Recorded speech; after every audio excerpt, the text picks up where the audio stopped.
Good evening and welcome everyone to Candid Conversation today. My name is Moshera Kashenge and I will be your host in the next 1 hour also. Today's guest is a radiant, fabulous, and stylish lady. But then she topped that with a lot of brilliance, and that shows from what she has brought to the show today. Less serious, she describes herself as the chief basher and the conqueror of the Wababa kingdom. I mean, she will tell us more about that. But Eunniah Mbabazi is with us today. Hi, Eunniah. Hi, Mushira. How are Welcome to you? the. I'm fine. How are you? I'm fine. Finally, I meet you. I meet you. Interesting. Good to see you too. And welcome to Zero Chills. Thank you so much. Now, today we have a lot to talk about, and I appreciate that you are here to make clear and to shine light to so many things. First of all, let's talk about this. You are a professional engineer, Eunniah, but then you are Yeah. also a writer. I understand you are a full-time writer for that matter. And I would like you to talk to us about the career transition from being a professional practicing engineer to now a professional writer. How has the journey been for you? Transitioning from telecommunication to writing, I really don't think I did the transition as people like to say, because I've been juggling between the two for quite some time. Even when I was still in campus, I was still writing, although not very much. So once I graduated in 2018, in 2019, I landed a very nice job somewhere for telecommunication. I was a telecommunication engineer at a space agency. So I worked there for 7 months between January and July of 2019. But then things were not what I thought they would be. At least for me, it was not what I wanted to do. Yes, I wanted to do telecommunication, but not really what I was doing down there. So I decided to quit to find something else, what people like to say, greener pastures. So, but as fate had it, I quit the first week of July, and by the third week of July, I got an interview at the Kenyan Wall Street. So I started writing for Kenyan Wall Street. I write financial news. So that is what I do until now. And then by the time I was quitting at the space agency, I just launched my first book. It's called Breaking Down. It's a collection of short stories. So I started meeting people who were asking, teach us how to write books. Can you edit my manuscript? So I think that was my full transition from engineering to writing, because now I'm a full-time writer. I write full-time at the Kenyan Wall Street, and I also freelance as an editor. I edit fiction, mostly fiction, and a little bit of poetry. And yeah, that is So it. about that is a motivation to find your space, your niche, and maybe your passion. Yeah. I think I just like doing what I do. I like being paid to do what I like doing. So I think I enjoy writing more. I think I enjoy the space I'm in right now, because I don't count it as a job. I count it as something I enjoy doing. So if you cap it up and say, I'll pay you to do what you like doing, it's like saying, I'll pay you for breathing. So it's just fine. And that's a lot of fun with it. Now, Eunniah, let's talk about your first book, which you've just mentioned, Breaking Yeah. Down, which is a trilogy of short stories. It was Yeah. released last year. It was met with a lot of great acclaim, if I may say, and raving reviews. Personally, I read the text, the first impression, and Mm-hmm. that I broke down, And I've been Wow. wondering, because reading that book, it was by and large a reflection of my own reality as an individual, things that we get to talk about to anyone. It reflected my reality and made me break down, not to pretend so. But I've been wondering, to say so, I'm speaking about the reality of many, many other readers and maybe people who are in the same situations. What was the motivation, So Breaking Down was my first book. I had not intended to publish it as a book. By the time I was doing the stories, I didn't do the stories under one period, but the main story that I think conceptualized the idea, I was going through a very hard time. It was, I think, in 2018, between April and June. It was a very dark period for me, so I decided to, instead of bottling all these emotions up, I decided to just write in my diary.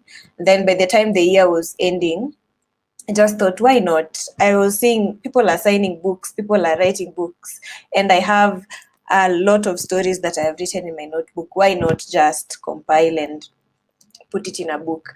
But then, as I said in my bio, I am a confessional writer. So what it means is that most of the things I write are the things I am going through, or I have gone through in the past, or people around me have gone through. I rarely, maybe in the story, it's in the book, we have 11 stories, and I think it's only one story that I imagined, one or two. The rest are things that happened either to me or to people I know, or it happened to people and they approached me and said, we would like you to write this anonymously. So that is how the book was born. It's interesting how you wrote a whole book, not as conceptualist, originally as an idea for a book, but one that led you to towards that path. But then, how did you start? You are a self-published writer. How did you choose that path and decide, yes, I'm going to take everything, carry everything on my shoulders? How was your journey towards publishing of the first text? Of Towards publishing, I really didn't know the niche bits of publishing by then. So once I was done with the manuscript, I stayed with it for quite some time because I was wondering, hey, watu wanafanyanga aje wakishaandika? But then I came across a friend of mine he's called Brian Banacho. He was not even my friend at that time. I just happened to buy his book. It's called After the Storm. It was his first book. So, and then I realized that he's also self-published. So I started talking to him. I asked him, what do? I have a manuscript. So he told me, you do this and this. You find an editor, you find someone to do your cover, you find someone to do your interior layout. You also need to apply for the ISBN. And he guided me throughout the whole process. So I found an editor. It was not an easy task, but yeah, I found an editor, a good one. Once the editor did his thing, my editor is called Brian Kipkosgei. He's also an electrical engineer. So once Kipkosgei returned my manuscript, and then, yeah, the rest is so easy. You just apply for the ISBN online, they send it to you. You find a good cover design guy, and also, who else? Oh, the person who did my cover is also the same person who did my layout. The most interesting thing about my first book is I was just trying out. So even the whole team, the people who I worked with, they were all first timers. My editor had never edited any book in their lives. My cover designer, he's a graphic designer, but he had never done a book cover. So he just told me, wacha tujaribu, ikitokea vizuri, we will go with it. If it doesn't come out, we will look for another guy. Same for the layout. He just told me, leta kitabu, we will do it. And if it doesn't come out well, then that is it. We will look for someone else. So the book was fine. Yeah.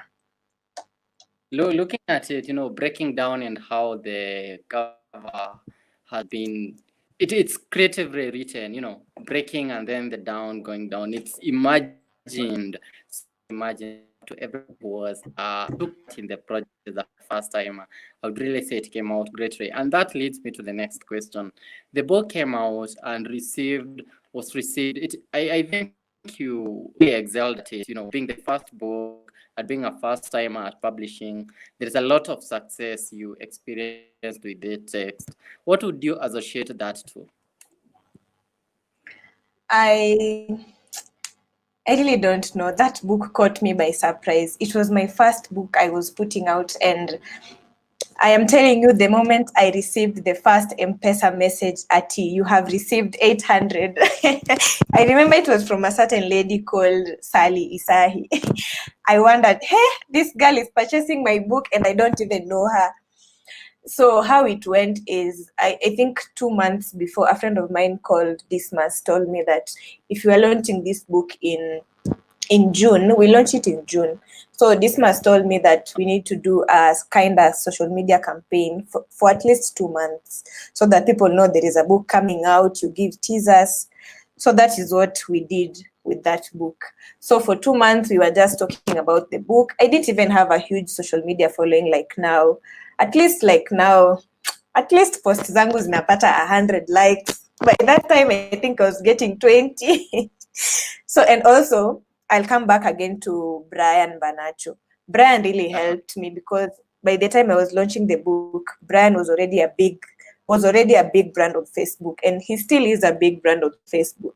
So what Brian did is he got my book, those pre-order copies before the launch. Are they called pre-order or pre-launch copies? Those copies. So Brian bought the book and he read the book before the launch. So like a week before the launch, Brian posted the book and told his fans, just go to Uni and buy this book. I promise you it's a good book. And I think his fans really trusted his words. So yani walimwagika tu kwa page. So I was getting sales and I wonder, who are these people? Kumbe they were people from Brian's page. And then the thing with self-publishing is you greatly rely on what are they called? I think personal.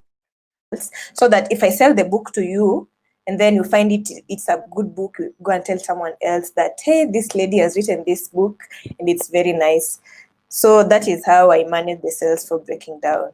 I think people just came and just said, this small lady is writing well, let us just buy. So that is how I managed. And that's really great, networking marketing. You've also been quite aggressive because I've read about you and the book and how you promote it. It doesn't really look like self-promotion. It seems that, yeah, this is genuinely something that should be in my shelf and something all should be on my desk and we're reading it. So you're quite aggressive when it comes to marketing your text. And I don't know whether you have any top secret when it comes to pushing the sales for your books, or it's just the question of believing yourself. Maybe you can tell us about that, your experience in marketing your text, your first book especially. Okay. As I said, once you go to self-publishing, no one will do the work for you. No one will market the book for you. No one will do anything for you. You, as the person who has written the book, you're supposed to do the donkey work. So what I do with my books is, no bookshop is stocking my book, apart from there's a bookshop in town called Nuria. Nuria took in my books early this year. Not early this year, mid this year.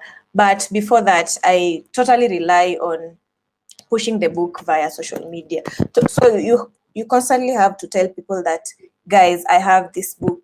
This book is going for this amount of money. You also need to tell people why they need to spare their 800 bob to buy your book. You need to convince them that usinunue mkate leo na kesho nunua kitabu yangu. So that is what I do. I try to, and also interact with the people. If people comment on your posts, make a point of replying and just having conversation.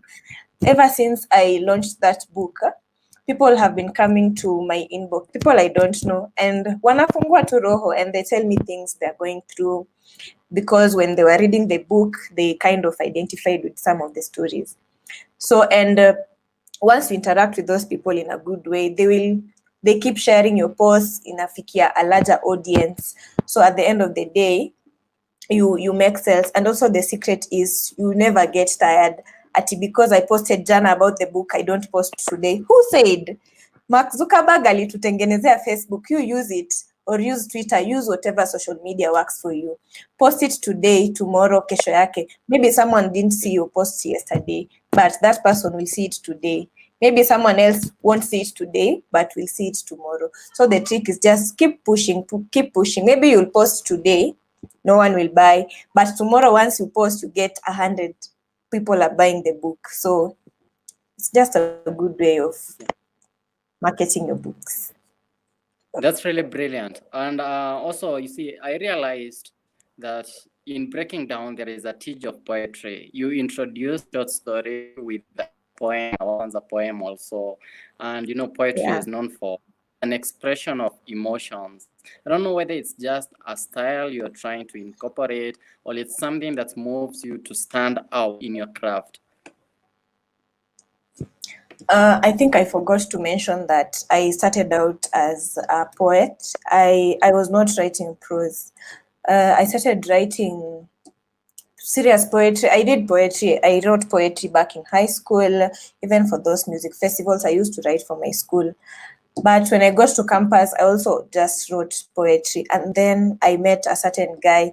These are very important people in my journey. That guy was called Samson Yeah. Rapando. Rapando was running a website called rapando.co.ke. So I approached Rapando and told him, oh, I usually write poetry, but I don't post it anywhere because I don't even know how people build websites. So Rapando Yeah. told me, come, you can be posting on my site. It will go out with my name, rapando.co.ke, but at the end of the poem, it will show that you're the one who has written.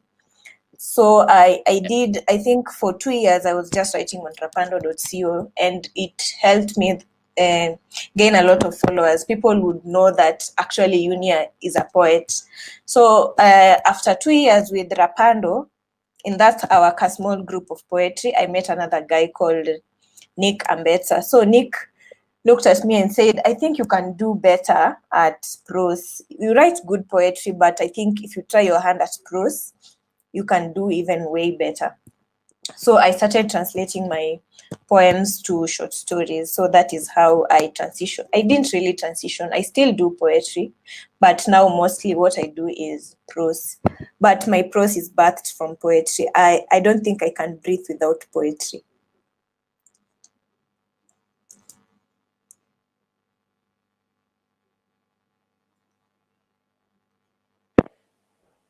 Yeah, it's an interesting thing that I found out pouring over the page of the anthology, and I thought it's important that I ask whether it's a new style that's coming out.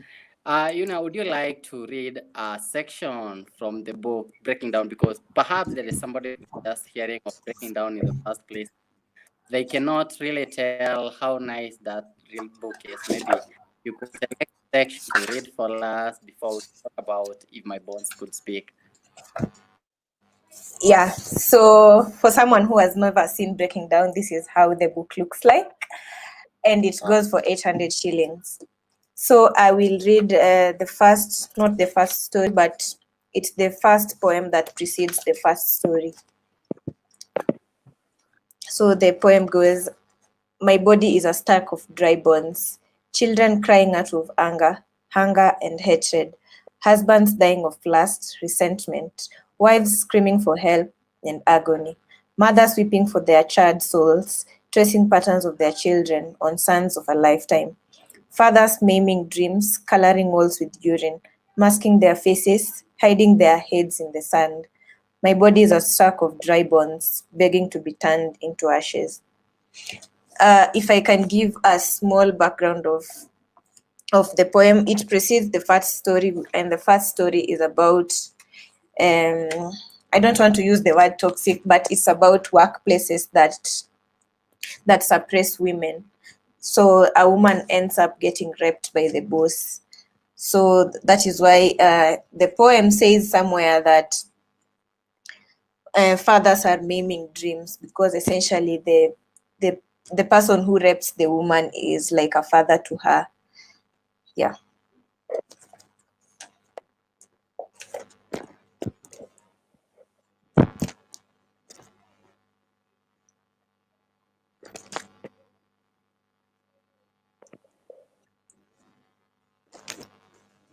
I can't hear you, Mushira.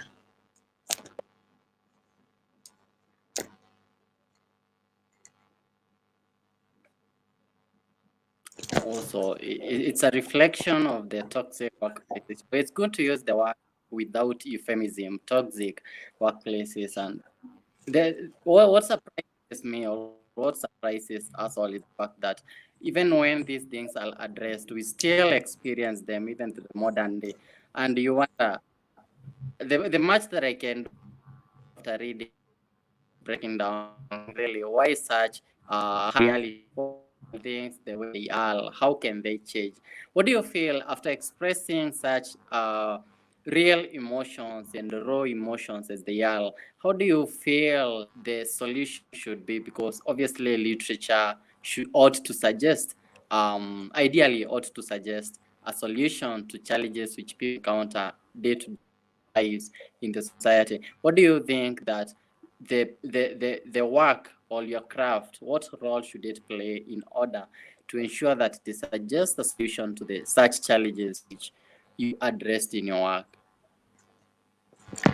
I think what I try to what I would like my art to do for people who interact with my art is to learn the art of speaking out, and to learn the art of you're not alone in whatever you're going through. You are never alone. If you're getting laid off from your job, imagine you're not alone. If you are depressed because your parents died, you are not alone. So my art, what I would really want, what I would count as success is if people interact with my work, now they start speaking out what is happening to them. They start, because in this age you're hearing sijui a girl is 16 years old and she's committing suicide, and then you ask why is she committing suicide, and then they tell you that it's because she failed KCP or KCC. Do you know how many people got E's out here and wako tu sawa? It's because you accept.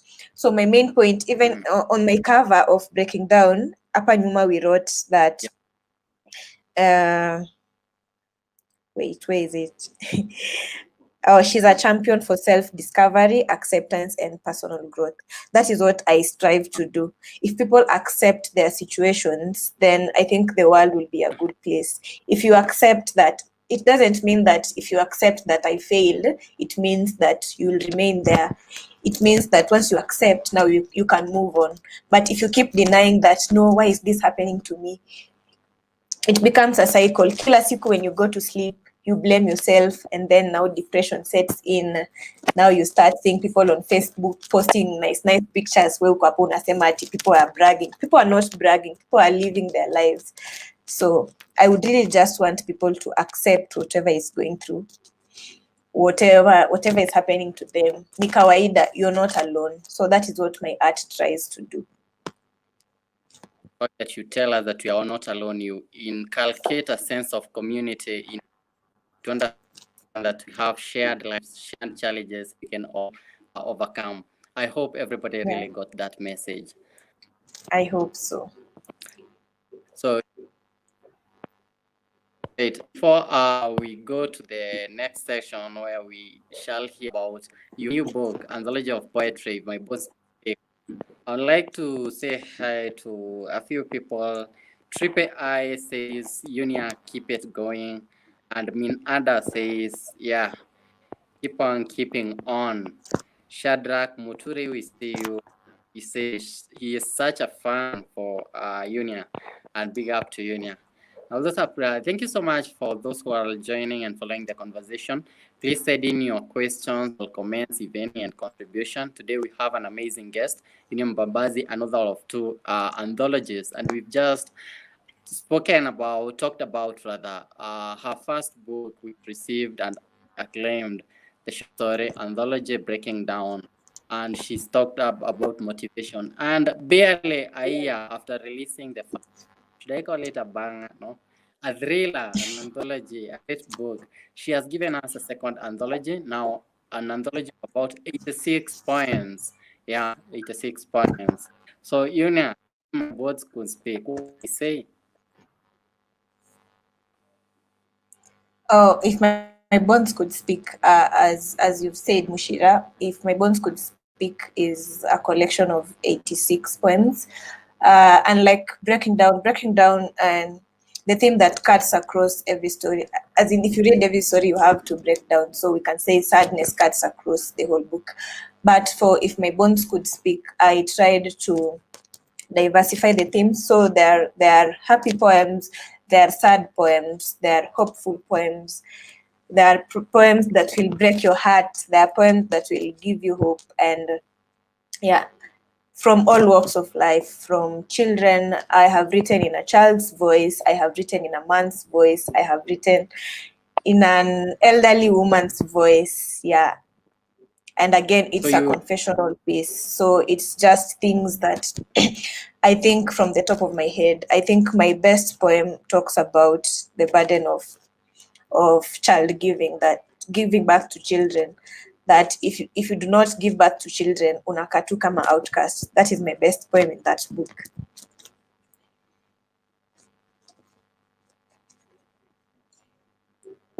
I know you are going to read us the best poem in that book in a short while. But I'm just wondering, now Yeah. you have the experience of a poet and also a prose writer, having published both. Now, wondering, in comparison, how is poetry in terms of readership compared to prose? Oh, okay. I think most people, now that I have a book in prose and a book in poetry, I can do a good comparison. A lot of readers identify with prose because most people still think that poetry tunaandika, it's that poetry from high school. To identify the persona, and you can't see the persona in the poem. Maybe it's a flask, a thermos flask that is speaking, and then the teacher tells you that the persona is a heartbroken girl. So most people, when they hear poetry, they tend to run away. But I think it's a good thing that we are trying to tell people that poetry is also a means of communication, that you do not have to hide your message in coded language so that it is called poetry. If you read my poetry, I think it is straightforward. If I'm calling a cup, it's a cup. And if anyone asks you who is the persona, it's just a cup. Hakuna hidden message. So yeah, but I think most readers would prefer prose because I have met strangers on the streets and I have the two books and they only want one. So they tell me ati Ebu suggest which one you would like me to get. And then I tell them, I am the mother. I cannot favor one child. You just pick one. And then they will peruse through the poetry and they'll go for the short stories. So the readership of prose is still higher compared to that of poetry, and you would associate that to the attitude which you have developed over the years that poetry is about school. The reason is why I asked that particular question, Eunniah, is because we know poetry, which is even published, and what we find in bookstores is about, it was mainstreamed for classrooms, and how people Yeah. wrote poetry for. But I'm glad you are changing the narrative and saying that poetry is a way of expression, and poetry is simply a way of communication. Yeah. I think what we should change is I think people who are teaching high school, I at some point I wanted to do Bachelor of English Literature. Maybe ningekuwa mwalimu wa poetry. But I think people who are teaching poetry in high school should stop hiyo kitu ya pumping that thing into the kid that poetry is that hard, who is the persona, and you give. I think poetry does not have a distinct answer because how I will understand that piece of poem, it's totally different from how you will understand. So in my way, I can see that maybe the persona is heartbroken, but you, because you do not know what heartbreak is, you will not see a heartbroken person there. And I think both answers are correct. So if we change that narrative from as early as Form 1 in high school, people will be more receptive to poetry as opposed to prose. Yeah. Maybe I think poetry is also meant to be enjoyed. It's meant to be enjoyed and felt to be. It's meant to be felt. Perhaps the narrative, the idea of let's do poetry for exam. It might allow us an opportunity. Just like every piece of literature is meant to be enjoyed, so is poetry. Now, would you read us from your favorite poem from the book? And you will also tell us where you get the book from. If we would like Oh how yeah. you get breaking down. Oh yeah. This is how the book looks like. Most people really like this cover. Yeah. So my best poem is poem number 59. It says, in quotes, "I don't want kids, I say." Why? Because I will bleed on them. I will smudge my instability onto them. I will leave a trail of my tears on their cheeks. My broken bones will tear at their skin. I do not want kids who will spend their adult lives trying to heal from wounds inflicted on them by their mother. That is my best poem.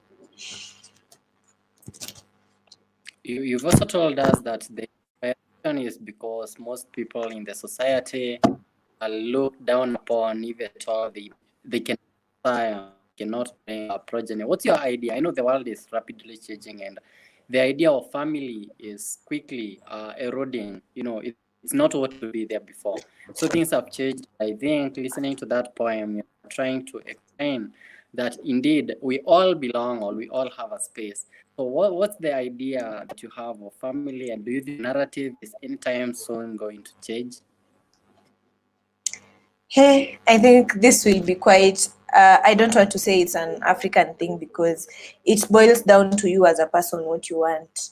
I personally, for myself, I do not think kids will work out well with me, because I have a lot of reasons, but my main reason is, as of now, I am not mentally stable to handle kids. I'd rather just go to my friend who has kids, nacheza na watoto, wakianza kunisumbua, I return them. But my main idea is, for me, it's a personal choice to not want kids, at least for now. But there are people who they have problems. You can't have kids because maybe your eggs cannot be fertilized, or maybe your husband cannot fertilize your eggs. It's a lot of things. And then you go to expensive treatment. Maybe you can't even afford that treatment. And then it takes a toll on your mental health. It's a lot of things. Why? Because you're looking for a child. Why? Because usipozaa mtoto, people will start asking, hi, why are they not giving birth? Why? Kwani they have a problem. People will start shaming you because you do not have a kid. So people go to great extents. I don't know if you've seen that BBC documentary for baby stealers. People are stealing babies because you can't stay in a marriage when you don't have kids. So people are starting to steal kids. But if we make it normal that unaweza kuwa na watoto ama unaweza kosa kukuwa na watoto, and it still remains a marriage, I think hata hiyo baby stealing, that market will just die. That culture shift and of the mentality, when we have to accept that such personal decisions necessarily have to be controlled by the society's perspective to answers.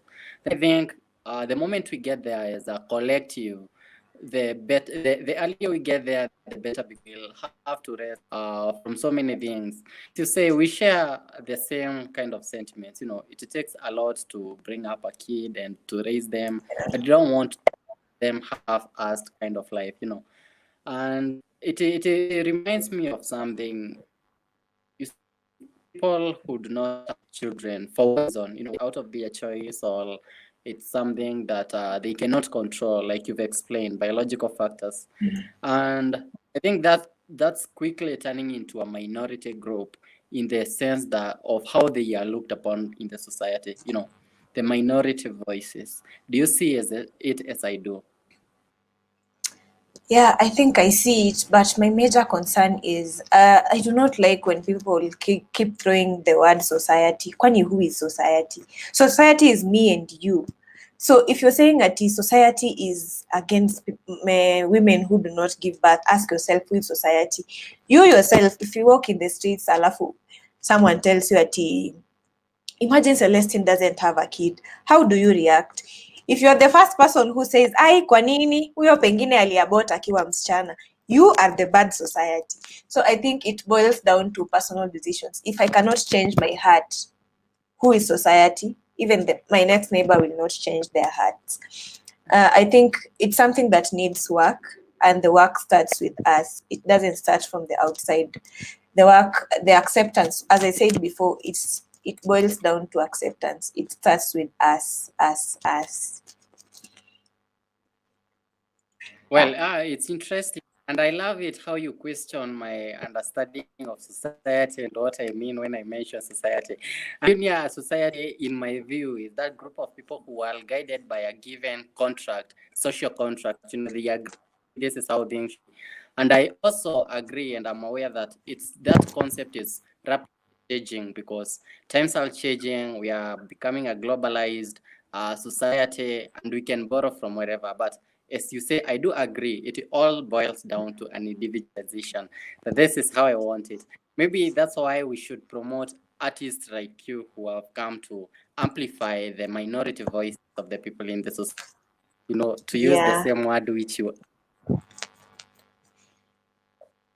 That's really great if we agree on that.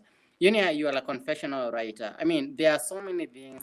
I'm tempted to ask how you do manage juggling between writing fiction, writing poetry, writing prose, writing for the mainstream news outlets where you are an editor.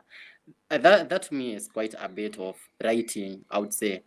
Then you are also a very, very consistent blogger. You write on your site, mbabaziafrica.com, right? Every Thursday Yeah. is a blog. Sometimes you give us Sunday to Sunday, 7 days confessional. What is the secret to your consistency? What would you say? And the reason is why I'm more interested in hearing about it is that you've been writing top tier content, not half-assed because you're generating a lot. It's always quality.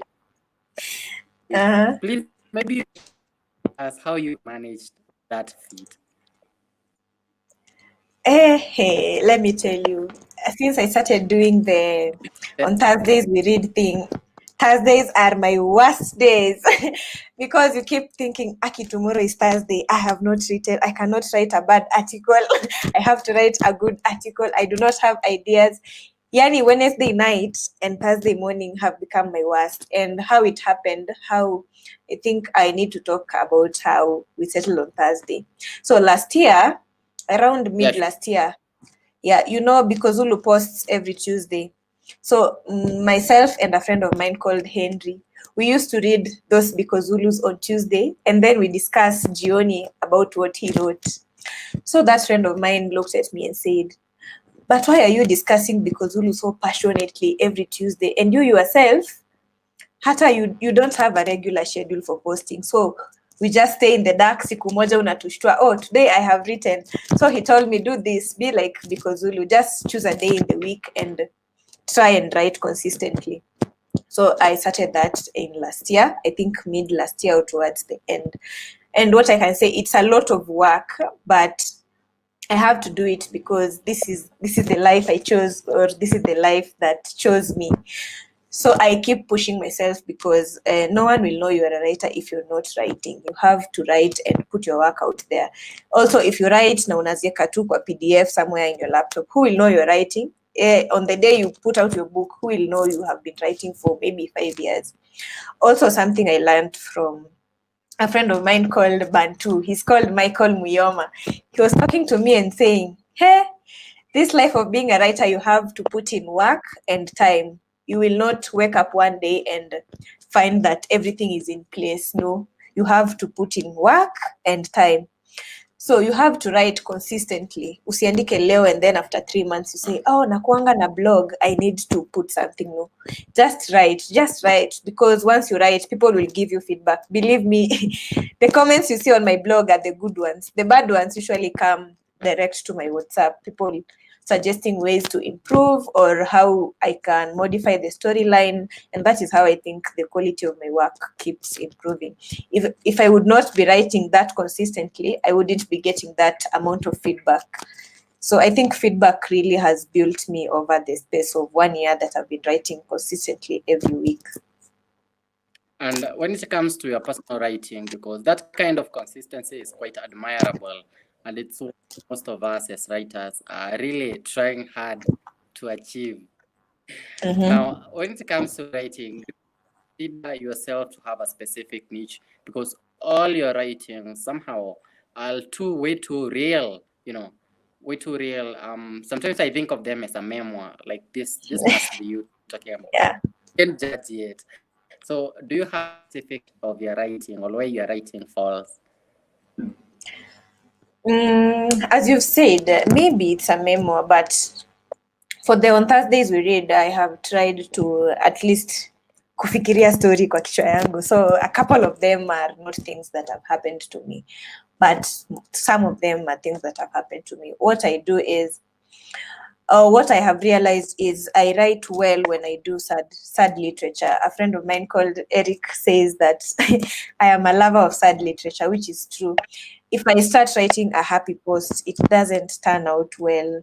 I run out of words. It is not something I can be proud of. But if I just hear a sad story, hey, all the words keep coming. And then on Thursday, I have limited myself to 1,000 words. Nikipita sana, I get to 1,200.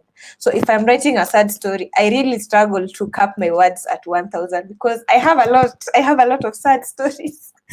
Because as I've also told you, once I released my first book, people have been coming to me and saying, this and this happened to me, bad things, this and this happened to me, and I would like to get it off my chest. So if I can narrate it to you and then you write, but don't say it's mine, which is okay. So I write. And I've also been getting requests for people to get featured on the blog. Like people bring their stories and then I write, but I have to say that this is Mushira who has written this. But I've been skeptical about that because my style of writing, I think it's different from other people. I've only met one lady who writes almost exactly as I do. She's called Beverly. In fact, when she writes on my blog, unless you get to the end of it and you see that I have written that this is written by Beverly, you won't know it's not me. So she's the only person I can trust to put her work on my blog because our style is quite different. Not many people can run through a sad story from beginning to the end. And that is what I think I have mastered. So, yeah. Yeah.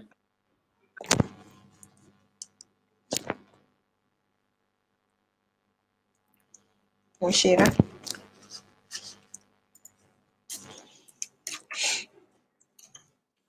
You have a community of readers.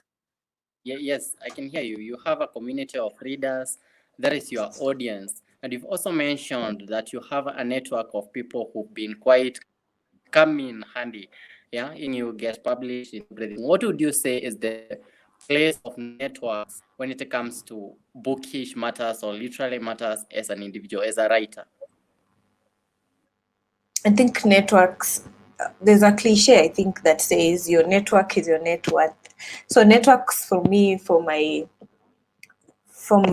perspective is, of course, my networks translate to my net worth. People who buy my books, most of them are within my network. There are people who read my stories every Thursday. There are people who keep asking, when is your next book coming out? There are people who keep pushing me that you can do better.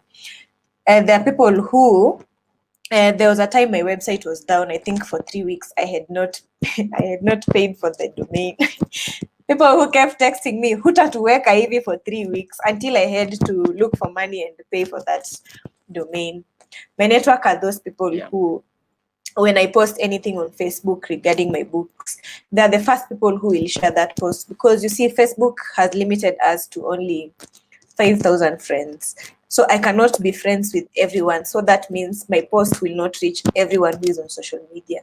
But imagine if one person shares, he or she has a totally different section of friends who are not my friends. So they will see my work and then they will come and say, hi, I got your number from this and this. I would like to know more about books. I would like to write. Or, I have also received requests for people who want me to mentor them. But that has been a challenge because writing for me comes naturally. So I do not know how to teach someone how to write. So what I can always just tell them is, soma vitabu, read books, and just, if you start writing, then I can guide you from there. Because I cannot, this is the way to write if I have not seen how you're writing. So I think my network, it has expanded since I did my first book in June last year. Yeah, and mostly it's strangers. You'll be surprised if you see the list of people who have bought my books. Even my closest friends have not bought my books, but my books keep getting sold out because strangers keep interacting with my work and they keep asking for books and books and books. Even right now, Breaking Down is sold out. And hey, if you meet my best friends, imagine they do not have even one copy of my book. But I love them because they keep sharing their work. They keep, even if they're not buying, they share. And once they share, you keep getting new people, which is a good thing. That's quite brilliant to hear. I mean, maybe I should ask this before we talk about your book club, which you are the founder. What would you say Yeah. to a writer afraid of starting out? You know, you are afraid, what will people say about my craft? What will people say about this piece? I mean, there are people who are there and they are afraid of getting their work out here because as critics, we are flooded the open market. So what would you say to such a writer? I think one advice I got from my other editor called Lucas. Lucas asked me that, why don't you write for awards? Then I started beating around the bush. And then he told me, I know you're scared they will reject your work and then they will say bad things about your work. But if you're a writer, you're supposed to develop that thick skin. People will say bad things about your work. Do not care about the good things. Good things people will say, nice read. Because are those people who say nice read, hawakwangi wamesoma. But concentrate on those people who say at least, gee, the second paragraph was not well written. Concentrate on those ones. It will break your heart. You will cry, my friend. You will not even write for 1 week. But once you regain your strength, those negative feedback are what will build you. So what I can tell someone who is afraid to put their work out there, just put it out there, because sooner or later you'll have to put it out there. Whether you like it or not, people will say bad things. Yeah, but it's the way of life. You're not the only person they're saying bad things about. Even me, people say bad things about my work. But I do not look like it. Ukiniangalia nakaa kama mtu watu huongelea vibaya. The thing is, just be proud of your work and look for ways to improve, because even those people who are saying bad things about your work, it's not that they hate you or they hate your work. Mostly it's they see potential in you and they only want you to improve. So if you can look beyond the negative feedback, I think it's a very good thing. That's wonderful. Before we talk about your the club which you founded and how I can be a member, Wainaina says there's a great conversation going on and funny at the same time. So wash your hands, and do wash your hands. Okay, well, for joining us. And yeah, someone is asking where they will get the book. He says he will come and get it from you. When we are closing the show, you'll tell us where anyone who wills from wherever Yeah. would like to find they will, because I've also seen you ship to Germany, so which means Yeah. in Kogelo, and it's not too far. Ah, We'll get there. yeah. That's great. So, Eunniah, there's a book club in town. Tell us about it. Yes, our book club. I like to say it's the coolest book club maybe in Kenya. It's called our book club is called Between the Covers. A very interesting name, Between the Covers Book Club. So yeah, it's called Between the Covers. So we are how we started is I think in March at the onset, just before Corona set in. I don't know what was going through my mind, and then I remember I applied to be a member of a certain book club. I will not mention it, but it's a big book club here in Nairobi. And then after 1 week of waiting, they sent me a rejection that, we cannot admit you to a book club because of yani two reasons za ufala, because I always read. Why are you denying me a chance? So I said, even me, why am I knocking on too many doors and I can just form a book club and you also reject people? So I went on my WhatsApp status and said, I'm looking to start a book club, and if you're interested, please reply to this message. Mainly I was looking for people in Nairobi because I would want us to meet once in a while physically. And then, yeah, people Uh-huh. texted surprisingly. And then we formed the group. So we concentrate mainly on African literature. We don't read Kina Sidney Sheldon. Not that they're bad books, but we are African. So we're trying to understand the African stories. We're trying to be authentic. We're trying to understand why Nigerians are selling copies and Kenyans were not selling copies. It's because Nigerians, if you read Nigerian books, almost all Nigerians will write about the war in Nigeria. When we come back to Kenya, people do not write about what happens in Kenya. So that is why we decided to do African literature. So every month we read a book from a different country in Africa. We've done this month we are doing Sierra Leone. We've done Kenya. We've done South Africa. We've done Uganda. We've done Malawi. We've done Ghana. I think we've done Somalia. I can't remember all of them. But so we've capped the number at 12. So if you want to come in, we are rejecting you. But we've capped the number at 12 because we wanted to see how this thing goes first, because we also have something else called books for birthdays. So if you're a member of the book club and your birthday is on, let's say, 20th November today, so we raise funds for you and we buy a book of your choice of African descent, an African book. So if it's my birthday, I say I want, for my birthday, they got me Freshwater. Freshwater is from Nigeria, I think. Yeah. So you say which book you want, and then we as the group members, everyone I think contributes. The least amount you can contribute is 110. But if you have a capacity to contribute even 500, you just contribute, and then we buy the person the book and you gift them the book. So we capped the number at 12 so that at least every month has one person. So that hata tukitoa hiyo pesa, we don't feel like we are doing too much. But we will review after maybe 1 year, next year in March, and see if we can admit more members. But as of now, it's the coolest book club. Yani, I cannot imagine I was rejected at a book club. Me who reads 60 books in a year. How? Why? But anyway, it's the way of life.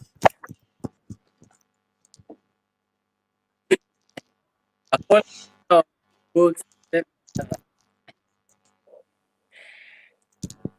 That's really great, Eunniah, about the book club, and maybe we'll have another conversation and you'll tell people if you are welcome to admit more members and the terms and conditions, then where you'll meet. But now it's also interesting, friend, you've authored some other books, a novel, Kaskazi, and there is an anthology of short story, which you are actually the editor. Congratulations. Wow. Thank you. That is when. Maybe you would like to tell us about Kaskazi, the novel, and why it's unique, because to me, I think it is. Yeah, I would like to talk about Kaskazi first. Yeah. So this is Kaskazi. This is how Kaskazi looks like. Kaskazi was published by Hekaya Arts Initiative and African Writers Trust. So what we did with Hekaya was in 2017. I think I wrote my part in 2017 December or 2018 early. So what the Hekaya did, they did a call. They said, if you can do prose and we're thinking of a novel, please email here and say you can write. So it was just a call, yes. So I submitted, and what it was done is Hekaya gave us the outline of the story. We want the story to start in Mombasa and we want the story to end in a certain island. Actually, it's a coastal thing. So the story runs across the coast of Eastern Africa, I think. Yes, Somalia, Kenya stretch. Yeah. So what Hekaya told us is the story will start here, it will go here. They gave us the character names and the character traits. So what you are doing is you play with the characters. You give the characters, make the characters sleep hungry, but you have the storyline that this character from Mombasa, they love singing, they play this musical instrument. If you see the cover, I also really like the cover. You can see this is a mosque. So it symbolizes Mambo za Mombasa, and then there is a musical instrument here. Yes. So So tukapangwa kwa line. So for this anthology, we were 15 writers. So we were given number 1 up to 15. I was number 2. So number 1, you write your portion of the story. Umeambiwa this character starts from Mombasa. So we mwanzishie Mombasa. So the only bit was pace the story as much as you can, because this is supposed to be a novel. Ukiharakisha, then the rest of the people will not have anything to write.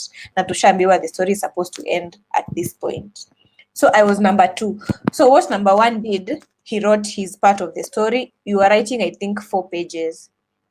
He wrote his part of the story. It ran through an editor. We had a Tanzanian editor, I think. Then the editor returns it, and then it goes to number 2.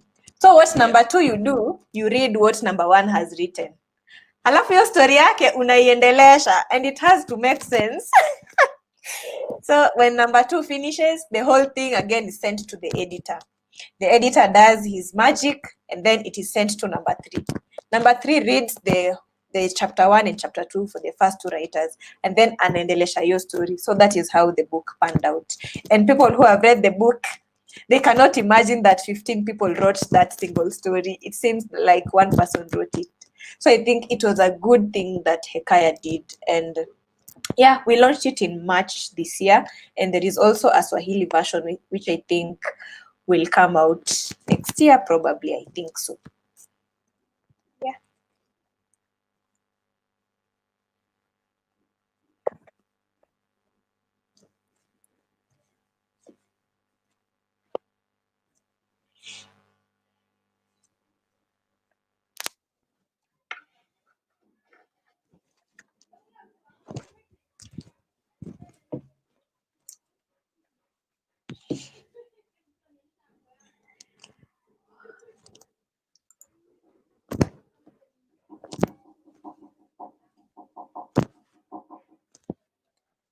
That must have been a wonderful project. Writers writing one novel, and well, I can imagine. I think I just need to lay my hands on it so that I can have a feel of what the 15 heads did, imaginative creators really did. And then, Eunniah, you haven't stopped. You're wielding your pen and your skills all over. You are the editor of the recently launched When the Astray Called. What about it? And tell us something about that anthology. Oh, this is how When a Stranger Called looks like. You can see my name somewhere, maybe. Oh, you have all nice books with nice covers. Oh, of course. Hey, luku lazima tupige hadi kwa vitabu. So this is how our When a Stranger Called looks like. I was so humble. I'm the one who edited the whole book. We are a total of 13 writers, so the book has 14 stories because there is a writer who did 2 stories. But I think When a Stranger Called was not as I'd say Kaskazi was more challenging than When a Stranger Called, because when we didn't do a call out for When a Stranger Called. How it happened was I got a message from Charles Chanchori. He was saying, Hi, Eunniah, I think you write really well, and we'd like to do a book collection of short stories. And if you're interested, I will hook you in. And then he said, if you know any other writer who you feel writes well, just ask them if they want to be part of the project. That is how we came up with When a Stranger Called. So we didn't have even a central theme that cuts across every story. We just said, you go and write a maximum of 8K words. Yeah, and a minimum of, I think, 4K. So you were playing between 4K and 8K. So you go and choose what you want to write about, and you write, and then we bring it back and we compile. So When a Stranger Called was not such a hard task. Of course, we had our ups and downs because 13 different people, we have 13 different opinions, we have 13 different audiences. We cannot all agree on one single thing, but we are glad the book came out in, I think I'm missing out the dates kidogo, but I think September this year. I think so. Yes, September this year. And hey, we have made sales for this book. Like, I think also what has helped us is because we are 13 writers. I have my own people who are buying my books. Brian Banacho has his own books. Ndugu Abisai has his own book, his own people. Chanchori, Munira, all those people. Ivy Aseka. We are good people, by the way, in that book. People write well huku nje. So if I go to my page and say, if I go to my page and say I have a book, Munira goes and says she has a book. People just come and buy the book. Plus, I also think the stories themselves, they sell themselves. Because as I've mentioned before, I edited the whole book, which means I have read all those stories more than once. And people can write out here. It's a very interesting project, and it has, what I have learned is When a Stranger Called has propelled me to greater heights. Because the people who bought When a Stranger Called, they didn't know who Eunniah is. They have never read me. Maybe they're fans to Tattoo Reginalda, so they're buying the book because Tattoo is in here. And then they come across my name and my story and they think, hey, I think this girl writes really well. Then they come back and say, do you have other books? Of course, I have other books. And then they buy and then they come with feedback. It's been a good thing. I really am enjoying it. That's really brilliant. I think the secret to excelling at sales is coming together, no names, and then putting the best of the craft out there. So you are going to your books, all your books. Read a few comments here. Sharon Rwanda says, "Who are your best friends? Because Mimi, I have all your books." And fellow Gardener says, "I can't even finish Dre El Bokov." Wainaina, Wanda says that I thought we were friends. It's been one side. And Bogo says, Eunniah is quite eloquent and you are very much on point. So, Sharon this and you can agree whether she's really the best. So Eunniah, we are almost coming to a close of our conversation and it's been rad, I would say. But then we cannot go yet before you tell us where we are going to get all your books. When a Stranger Called, Kaskazi, If My Bones Could Speak, what could they say? I want to find out. And Breaking Out, please tell us where we can find you, how we can contact you, and we know we all want to read your rap.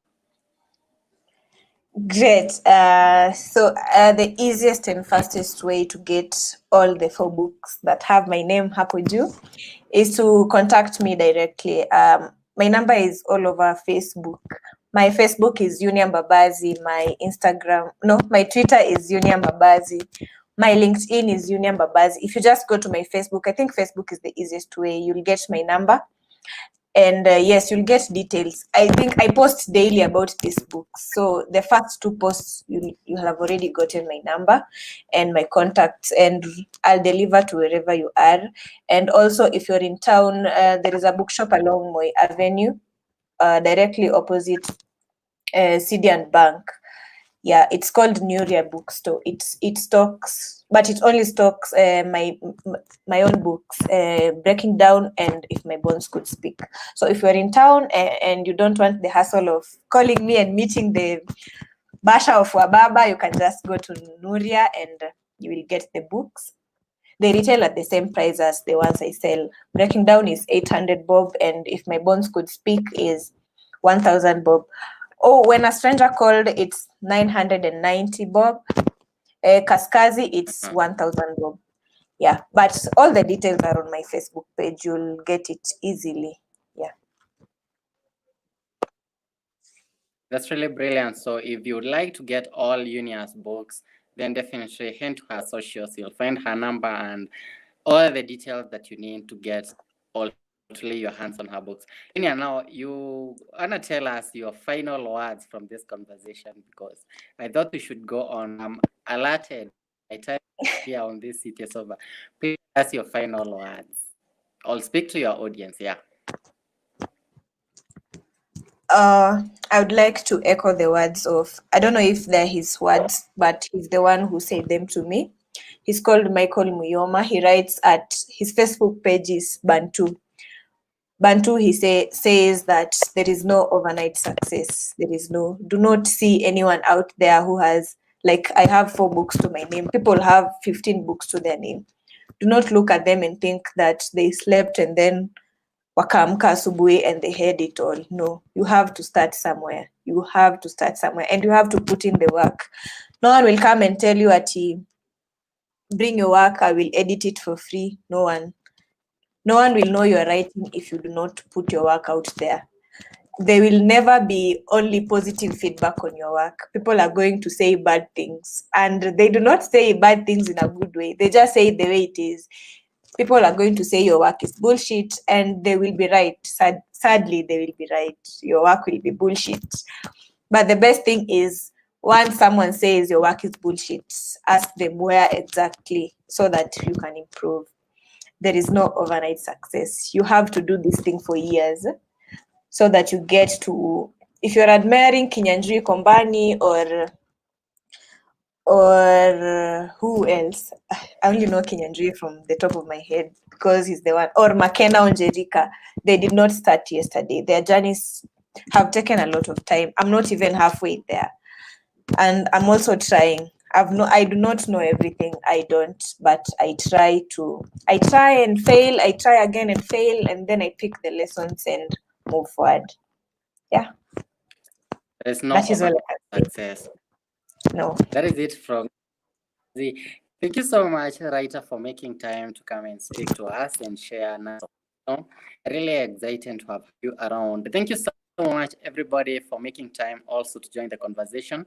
Today we've had Eunniah Mbabazi, an author of 2 anthologies, an anthology of short story, If My Bones Could Speak, and an anthology of short story, Breaking Down, and an anthology of poetry, If My Bones Could Speak, and also a co-author of several other many other works. Please just head to her socials, find out how you get her books, and get to know what we are really talking about and have the fun with it. Thank you so much. Until next week, same time, same place, everybody. Please stay safe. I wish you well, and I hope to see you again here next week. Eunniah, please stay with us. Goodbye, everyone else.